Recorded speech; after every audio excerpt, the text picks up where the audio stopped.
বেসরকারিকরণ করে পাবলিকের হাতে বিক্রি করে দিচ্ছে।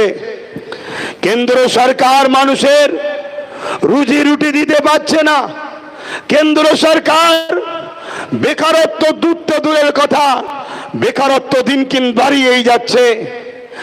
আজ তাই দেশের অর্থনৈতিক কাঠামো যেমন ধ্বংস করেছে, নোটবন্দির নামে জঙ্গি হামলা, সন্ত্রাসী হামলা বন্ধ করে যাবে বলেছিল, সেটাকেও যখন বন্ধ করতে পারে না, বারবার যখন কাশ্মীর সহ পুরো দেশের বিভিন্ন জায়গাতে সন্ত্রাসী হামলা চলছে, তাই দেশবাসী যাতে দেশের কেন্দ্র সরকারকে প্রশ্ন না করে, তাই ধর্ম খেলাতে আমাদের মধ্যে লাগিয়ে দিচ্ছে। আমি তো বিভিন্ন সমাজ থেকে প্রশ্ন উঠছে, যেই ভারতবর্ষে যতগুলো পাকিস্তানের চর ধরা পড়ছে, বেশিরভাগটাই সব কেন্দ্র সরকারের সঙ্গে তাদের সম্পর্ক। ঠিক বলছি না ভুল বলছি?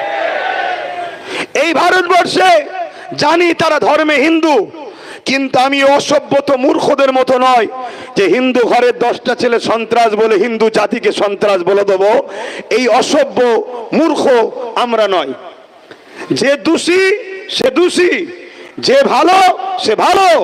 কেন আমার দেশের জন্য হাজার হাজার হিন্দু সম্প্রদায়ের ভাই বোন বাবা মা আজও দেশের জন্য তারা জান মাল কুরবান করছে, আজও বর্ডারে দেশের জন্য তারা লড়ছে।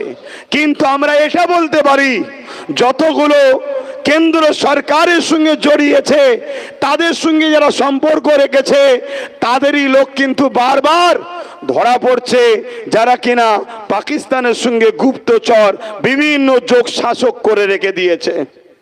আমরা দেখেছি আমার দেশের বিনা দাওয়াতে কেন্দ্র সরকার পাকিস্তানে বিরিয়ানি খেতে গেছে, কিন্তু বারবার ট্যাক্স লাগানো হয় মুসলমানদের ওপরে। আমার তো ভয় হচ্ছে, অনেকে প্রশ্নও করছে যে পুলওয়ামায় যে হামলা হয়েছিল বাহিনীদের ওপরে, সেই হামলার সমস্যা সমাধান কি এখনো হয়েছে? একটু আওয়াজ দেবেন, হয়েছে? সেই আসামিদের ঘরে কি উপযুক্ত শাস্তি দেওয়া হয়েছে? কিন্তু যখনই ভোট আসে, তখনই দেখুন নিরীহ ভারতীয় বা সেনাদের উপরে জঙ্গি হামলা, সন্ত্রাসী হামলা হয়। অনেকে বলছে বিহারে ভোট চলছে, তাই নিরীহ বাঙালিদের হয় কেন্দ্র সরকারদের ইশারায় হয়তো মেরে দিয়ে ভোটের ফায়দা নেবে, একটা হইচই হয়তো মহল তৈরি করতে চাইছে। এটাও অনেকে বলছে। কেন এই প্রশ্নটা যারা তুলছে, তাদের প্রশ্ন যে একেবারে বেকার ফেলে দিবার মতো নয়। কেন আজ চিহ্নিত হওয়ার পরেও এখনো পর্যন্ত সেই আসামিদের ঘরে ধরা হলো না, তাদেরকে আমার দেশের নিরীহ নাগরিকদের উপরে যারা সন্ত্রাসী করেছে তাদেরকে উপযুক্ত শাস্তি দেওয়া হলো না। কিন্তু আমার মনে হয় এই হামলার পিছনে আরো একটা ষড়যন্ত্র থাকতে পারে। সেটা হলো এটাই, পুরো দেশ জুড়ে যেভাবে ওয়াকফ কালা কানুনের বিরুদ্ধে আন্দোলনের রূপরেখা তৈরি হয়েছিল, সেই আন্দোলনের হয়তো মুডটাকে ঘুরিয়ে দিল।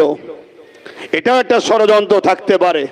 তবে আমি ধিক্কার জানাই সেই সকল আন্দোলনকারীদের ঘরে যারা আন্দোলন করতে করতে হঠাৎ করে বলে দিল পলগায়ে হামলার জন্য 3 দিন আন্দোলন বন্ধ থাকবে।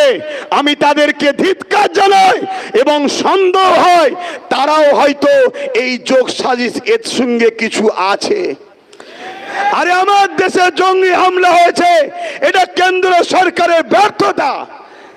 যেমন বিগত সরকার মনমোহন সিং ছিল, তখন যখন সন্ত্রাসী হামলা হতো, আজকের যিনি প্রাইম মিনিস্টার তিনি বলতেন এটা মনমোহন সরকারকে জবাব দিতে হবে। তাহলে 3 দিন আন্দোলন বন্ধ না করে ওয়াকফ কালা কানুনের বিরুদ্ধে যেমন আন্দোলন হবে, সেই জনসমাজে সেই জনসমুদ্রে ওখানে আওয়াজ তোলা দরকার ছিল, এই সন্ত্রাসী হামলা কেন হচ্ছে, কেন্দ্র সরকার জবাব দাও, এই আওয়াজ তোলা দরকার ছিল না?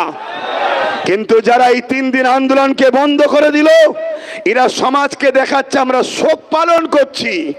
এরা শোক পালনের বাহানায় আন্দোলনকে বন্ধ করে দিল, যাতে করে মুসলিম জাতির এই আন্দোলনের যে রূপরেখা দিয়েছে বিজেপি গভর্নমেন্ট, কেন্দ্র গভর্নমেন্ট, হয়তো ওয়াকফ কালা কানুনকে বাতিল করতে বাধ্য হয়। তো এই সুযোগটা লাগিয়ে দিয়ে তারা আন্দোলনকে রুখে দিল। যেমন দ্বিতীয় নম্বর, ওই আন্দোলনে কেন্দ্রের বিরুদ্ধে না প্রশ্ন চিহ্ন করতে হয়, তাই আন্দোলনও হবে না, প্রশ্নও করতে হবে না।